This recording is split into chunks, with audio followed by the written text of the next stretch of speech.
GoPro 9 உங்கள் எல்லாருக்குமே தெரிஞ்சிருக்கும். இது வந்து எங்களோட கணவர் வந்து எனக்காக வந்து 1000 சப்ஸ்கிரைபர்ஸ் எடுத்ததுக்காக வேண்டி தந்த ஒரு கிஃப்ட் தான். அதோட அன்பாக்சிங்கை நீங்கள் இப்போ பார்க்கலாம். எல்லாருமே வந்து அன்பாக்சிங்கன்னு சொல்லி சொன்னால் வீட்டில் இருக்கிற ஒரு டேபிளை போட்டுட்டு அதில் இருந்து சொல்லுவாங்க. இது வந்து எனக்கு மிகவும் விருப்பமான இடம். கணவற்ற காணி தான், ஒரு தென்னங்காணி. அதில் வந்து இயற்கையோடு சேர்ந்த மாதிரியே உங்களுக்கு GoPro 9 அன்பாக்சிங்கை காட்டலாம்னு சொல்லி இருக்கிறேன். இந்த GoPro 9 வந்து நாங்கள் வத்தலையில் இருக்கக்கூடிய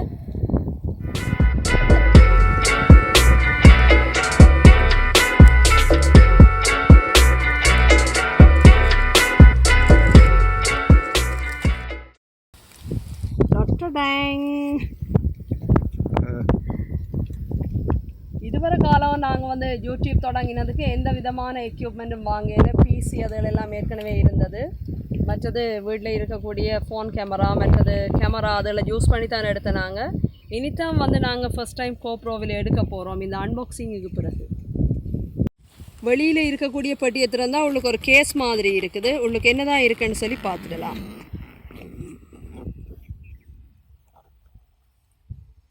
வாவ், ஆனால் எல்லாம் ஃபோனை விடவே சின்னதாக தான் இருக்குது. ஜெஸ்ஸி எல்லாம் வச்சு எடுக்கல நான் என்னமோ பெருசாக இருக்குமென்னு சொல்லி யோசித்தேன். நாங்கள் இதுக்கு மாதக்கணக்காக ரிவ்யூ பார்த்து தான் வாங்கியிருந்தோம். ஆனால் இவ்வளவு சின்ன ஒரு எக்யூப்மெண்ட். இது கேபிள். அடுத்ததாக பார்த்தா இதுக்குள்ள வேறு பேட்ரி இருக்குது. மற்ற இந்த கேமராவை மவுண்ட் பண்ணக்கூடிய 2 எக்யூப்மெண்ட் இருக்குது. அதை விட பார்த்தீங்கன்னா மற்றது GoPro. இதுதான் GoProவை வெளியில் எடுத்தாச்சு. பார்த்தா ஒரு கேக் பீஸ் மாதிரி இருக்குது. சிரிப்பாகவும் இருக்குது. ஃபோன் மற்றது கேமரா எல்லாத்தையும் விடவே ஒரு சின்ன எக்யூப்மெண்ட் தான். இதில் வந்து நான் எடுக்கிறதுக்கு இனித்தான் பழக வேணும். அதை விட வேறு கஜமெட்டிக் எல்லாம் இனித்தான் வாங்கணும். ஸ்டாண்ட் மாதிரி வேறு ஸ்பீக்கர் எல்லாமே வாங்கணும். முதல் இதை வாங்கி இருக்கிறோம். இதுக்கு அப்புறம் எடுக்கிற வீடியோகள் வந்து நல்லா குவாலிட்டியாக இருக்குமென்னு சொல்லி நினைக்கிறேன். நீங்கள் அதை உங்களோட கமெண்ட்ஸில் குறிப்பிடுங்க. நான் வந்து இதுக்கு ரிவ்யூ செய்யலை. இதுக்கு வந்து நல்ல அட்வென்ச்சரான ரிவ்யூ எல்லாம் ஏற்கனவே இருக்குது. ரிவ்யூ செய்யவும் எனக்கு தெரியாது. அன்பாக்சிங் மட்டும்தான். பாக்ஸுக்களால் வெளியில் எடுத்து காட்டுறது தான் அன்பாக்சிங். அதை நீங்கள் இதில் பார்க்கலாம்.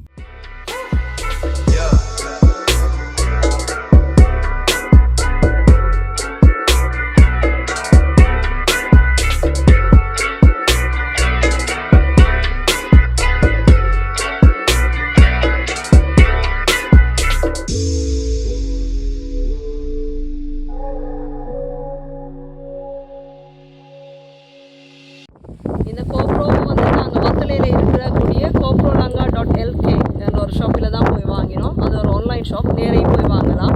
நாங்கள் நேரு தான் போய் வாங்கினோம். கடை ஓனர் வந்து ஒரு தமிழ் ஆள் தான். எங்களோட தமிழ் யூடியூபர்ஸ் வந்து விருப்பமானாக்கள் நீங்கள் ஆன்லைன்லேயே ஆர்டர் பண்ணி பெற்றுக்கொள்ளக்கூடியதாக இருக்கலாம். இல்லாட்டி கொழும்புக்கு போகிற நேரம் வாங்கி கொள்ளக்கூடியதாக இருக்கும். தமிழ் ஆட்களுக்கு ஒரு சேல் கொடுக்குறது நாங்கள் பிரயோசனமாக இருக்கும் என்ற வகையில் தான் அந்த இடத்துல வந்து நாங்கள் இதை வாங்கினோம்.